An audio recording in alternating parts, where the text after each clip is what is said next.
मार्जी, आपका प्रश्न है कि इन्होंने हनुमान जी को अपना भाई माना, बचपन से माना था। फिर अभी बड़े होके किसी ने बताया स्त्री साधक हनुमान जी की भक्ति नहीं कर सकते, उनको स्पर्श बड़े छोटे से हनुमान जी को साथ लेके घूमते हैं। तो महाराज जी, कौन? हाँ, देखो, ये सब अलग बातें हैं, व्यवहार की हैं। हनुमान जी के मैया थे ना, मैया थे ना, बस। ये केवल बात सिद्धि के लिए की जाती है कि जब हनुमान जी को शक्ति के रूप में उनको तो वहां फिर नियम कानून लगते हैं। अभी आप मान लो हनुमान जी मेरे लाला है, कोई रोक पाएगा क्या? मेरे लाला है, मेरा छोटा पुत्र है, मेरा भाई है, मेरे जो भाव देखो, हनुमान जी कोई और नहीं, प्रभु ही तो है ना। तो मुझे इन सब बातों में कि स्त्री को ये इससे, देखो भैया, स्त्री और पुरुष की पोशाक पहने हो आप, ना आप स्त्री हो ना आप पुरुष हो। सच्चाई से समझो, ना थे न रहोगे, बीच में पोशाक मिली है। सरकारी पोशाक नहीं बदलती, आपको ड्यूटी जाना है तो आपकी पोशाक ये है। आप हो भारत के, फौज में हो, लेकिन अलग अलग है। वायुयान, जल, नेवी, थल, आर्मी, अलग अलग पोशाक, पुलिस की सबकी अलग। पर है सब कौन? भारतीय है ना। है हम सब कौन? भगवदंश हैं। ये पोशाक मिली, हम आराधना भगवान की कर सकते हैं। देखो समझो, ना कोई स्त्री है ना कोई पुरुष है, हम सब भगवान के अंश हैं। और अंश एक जैसे हैं, उसमें छोटा बड़ा गंदा पवित्र ये सब नहीं है, समान अंश है। भगवान सम है ना, तो उनका अंश भी सम। एक श्लोक आता है उपनिषदों में, पूर्णमदः पूर्णमिदं पूर्णात् पूर्णमुदच्यते पूर्णस्य पूर्णमादाय पूर्णमेवावशिष्यते। उस पूर्ण परमात्मा से अगर अंश निकाला जाए तो क्या बचेगा? पूर्ण। वो पूर्ण ही अंश होता है। तो हम सब परमात्मा अंश हैं। अगर हनुमान जी से ऐसी प्रीति है, प्रीति और सिद्धि में अंतर होता है, ध्यान रखना। जैसे जगदम्बा है, हमारी अम्मा है, अम्मा, अब कौन सा नियम लागू होगा? और आद्या शक्ति भगवती जगदम्बा, इनको वश में पुरखा पानी पा जाएंगे। नियम कानून से चलो, नहीं तो नष्ट हो जाओगे। समझ गए? अम्मा, तो अम्मा की गोद में बालक जैसे मलमूत्र, तो अम्मा कोई दंड देते हैं क्या? कुपुत्र जायत क्वचिदपि कुमाता न भवति। ऐसे ही हमारे सब प्रभु की से देखो, बाल ब्रह्मचारी हनुमान जी, अंजनी के लिए क्या है? पुत्र ही तो है ना।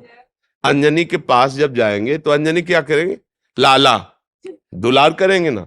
बस, हनुमान जी हमारे लाला हैं, हमारे भाई हैं, हमारे पुत्र हैं। अपने भाव में रहो। सबको ये बताने की जरूरत नहीं है, सबको सुनाने की जरूरत नहीं है।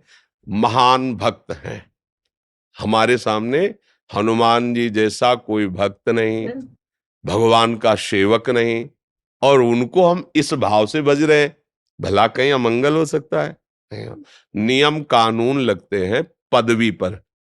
हम उनसे कोई चाह नहीं कर रहे कि आप हमारे अधीन हो, जो मैं बोलूं वो हो जाए। हनुमान जी की जैसे सिद्धियां ग्रहण करना, दैवी शक्तियों को अधीन करना, बोले दुर्गा देवी इनको सिद्ध है, कात्यायनी इनको सिद्ध है, वो एक अलग क्षेत्र हो गया और ये अलग क्षेत्र हो गया। अगर आप इस क्षेत्र में भाव से बज रही है तो कोई न स्त्री है न पुरुष है, भगवान का अंश है। और अपने लाडले को दुलार करना सबका अधिकार है। खूब भक्ति करे। ये कुछ जो अनसुनी भी करना चाहिए। महाराज जी, गंगा में थी ना, मैं अक्षय तृतीया को पंचकोशी कर रही थी, तो पंचवें स्नान पे एक स्त्री ने बोल दिया ना कि छूते नहीं है, तो इन्होंने बाल रूप ले लिया। मैंने मार्गदर्शन यही आप करवाते देखो हैं। भाई, हम आपको ये नहीं कहते कि आप मंगलवार को बंधनवार लेकर हनुमान जी के मंदिर जाएं, वहां चढ़ाएं। हम नहीं कह रहे। हम ये नहीं कह रहे कि आप उन सिद्धियों की जैसे प्राप्ति की जाती है। हमारे लाला हैं, खवाओ पिलाओ दुलार करो। देखो अभी हनुमान जी राजी हो जाते हैं कि ले, इनको रामचरित्र अच्छा लगता है, भगवान की चर्चा सुनाओ, इनको सिया राम नाम कीर्तन सुनाओ, अपने भाव से मगन। हम कोई साधारण सबकी सुनोगे तो पागल हो जाओगे। कोई तो कुछ कहेगा, कोई, तुम कंठी बांधे हो, सुहागवती होके कंठी बांधे हो। ये तो विधवा बांधती हैं किसी ऐसे माता बहन को। तुम तिलक लगाए हो, सुहागवती होके तिलक लगाए हो। अब क्या उत्तर उनको बताओ? कि असली सुहाग तो यही है, जो माताएं मंगलसूत्र नहीं जैसे धारण करती, ऐसे एक कंठी हमारे लिए हरि की प्रति मंगलसूत्र है, तिलक, ये जो है, ये सुहाग भरे हैं, हम हरि के हैं। अब ये बातें अध्यात्म और भाव की जगत में, जो व्यवहार में, वो नहीं समझेंगे, नहीं मानेंगे। हमें उनकी बात नहीं सुननी, हमें अपने भाव से। कर्माबाई जी रोज खिचड़ी 3 बजे बनाकर जगन्नाथ जी को अपने हाथ से पवाती। पहला काम था उठकर खिचड़ी बनाना और प्रभु को पवाना।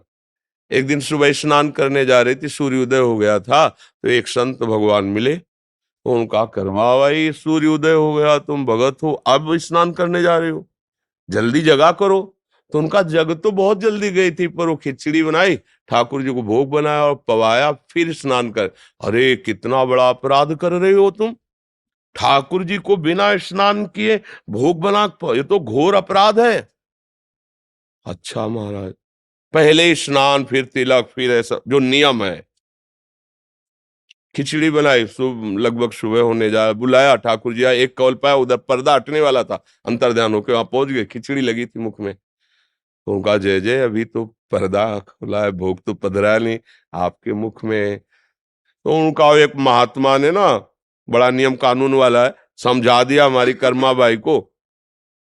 अब वो स्नान आदि करने में विलंब करके, वो वैसे मैं रोज जाता था पाता, तो आज एक ही कौल पाया और भाग आया, आचमन भी नहीं कर पाए। तो तुम ऐसा है, उन माता जी को बता दो जाके कि जो जैसी भावना से चलता मैं वैसे ही मिलता हूँ। ये था माम प्रपद्यन्ते तास्तते हुआ। वो संत जी अपनी भावना से नियम से चले, उनसे कह दो सुबह जैसे करती थी वैसे करके मुझे भोग लगाए। समझ रहे हो ना, अपने प्रभु हैं, अपने लाडले हैं, हमको इस जन्म में भगवत प्राप्ति करनी है। भक्त का चरण आश्रय लेकर भगवान का चरण आश्रय, ये दो ही प्रकार हैं जिनसे भगवान की प्राप्ति होती है। तो आप चाहे प्रभु मान लो, चाहे महान भक्त मान लो, चाहे उनको अपना पुत्र मान लो। जब भगवान को पुत्र माना तो देखो अखिल लोकों का पिता नंद भवन में घुटने के बल चल रहा है नहीं? अयोध्या नरेश महाराज चक्रवर्ती सम्राट दशरथ जी के आंगन में रुंझुन रुंझुन करते हुए डोला कौन? अखिल लोकों का माता पिता स्वयं वो है। तो हमें लगता है कि यदि हमारी आसक्ति है और हम भावपूर्वक कर रहे हैं, तो हम किसी ब्रह्मचारी की सेवा नहीं कर रहे, किसी सिद्धि प्राप्ति के लिए नहीं कर रहे, हम अपने पुत्र की कर रहे हैं, हम अपने प्रभु की कर रहे हैं, हम अपने लाडिले की कर रहे हैं। कहीं कुछ बिगड़ने वाला नहीं, भाव से करो। ये शरीर वास्तविक नहीं है, उपासना वास्तविक है। ये आज है, कल नहीं रहेगा। आप अपने अंदर भाव हटाओ, मैं स्त्री हूं, मैं पुरुष हूं, अभी शुद्ध अध्यात्म जागृत। पर ये साधारण बातें नहीं हैं, तो साधारण लोगों की बातें सुनोगे तो फिर यही सब बातें आएगी। अपने को उपासना करनी, आप भाव से रहो। जहां हनुमान जी वहां सियाराम जी है, क्योंकि बिना हनुमान जी सियाराम के रह नहीं सकते। तो जब भोग लगाओ तो वही भाव करो, सियाराम जी विराजमान। अच्छा मान लो कोई कह रहा है हनुमान जी को स्त्री की सेवा नहीं करनी चाहिए, तो सियाराम जी की करनी चाहिए? हाँ करनी चाहिए। तो हनुमान जी कहाँ बैठे हैं? उनके चरणों में बैठे हैं ना, है ना? भोग लगेगा तो हनुमान जी को हटा दोगी क्या? स्नान कराओगे तो हनुमान जी को हटा दोगे क्या? वो तो पूरी छवि में वहीं बैठे हैं। छवि हो या राम दरबार हो, जहां राम दरबार है वहां बैठे महाराज हनुमान जी चरणों के पास। तो समझो, कहीं ऐसा हो सकता है क्या? तो इसलिए हाँ, हम ये नहीं कहते कि आप बंधनवार लेकर जाओ और हनुमान जी के मंदिर में जाके बंधन, हम ऐसा नहीं कहते। हम अपने भाव की बात, जो वहां सिद्धांत की बात आएगी तो अलग चल। सिद्धांत नियम कानून एक अलग है और प्रेम का कानून अलग है। प्रेम का एक स्वतंत्र कानून होता है और कोई कानून मानता ही नहीं। न लाज तीन लोकन की, न वेद को कहो करे, न शंख भूत प्रेत की, न देव जच्छते डरे, सुने न कान और की, द्रवे न और इच्छना। प्रेम का एक अपना प्रभाव होता है, इसलिए ऐसे भाव से चलिए।